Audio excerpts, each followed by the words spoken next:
আসসালামু আলাইকুম। আসলে আমি আপনাদের একটা কথা বলি, এটা আমাদের চাষা হয় সেন্টারে, গোলাপনগর সেন্টারে বাড়ি। আগে মাঠে আবাদ করতো, শাক সবজি ধান টান সবই আবাদ করেছে। আগে পটাকও চলাইতো, কলা গাছ লাগাইতো। এর মানুষ ফসল ফসলটা মানুষ হিংসা করে কেটে দিয়েছে অনেকবার। সে কিছু মনে করে না। এখন যাই হোক আলহামদুলিল্লাহ, সে নতুন করে আবার এই যে একটা গাড়ি কিনছে। গাড়িটা আপনার এতে দেখায়, মণি পার্ক থেকে লালন শাহ সেতু গোলচক্কর আসেন, ভাড়া মারেন। আপনারা তার জন্য দোয়া করবেন। সে হালাল পথে কিন্তু ইনকাম করে খায়, কারণ অনেক মানুষ ক্ষতি করছে, সে কিন্তু কিছু মনে করে না।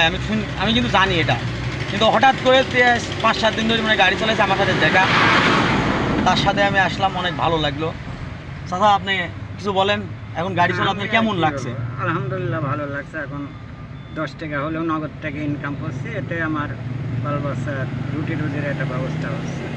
যাক আলহামদুলিল্লাহ, আপনার কথা শুনে ভালো লাগলো। আগামী দিনগুলো আপনার জন্য ভালো হোক, সবাই দোয়া করবেন ইনশাল্লাহ।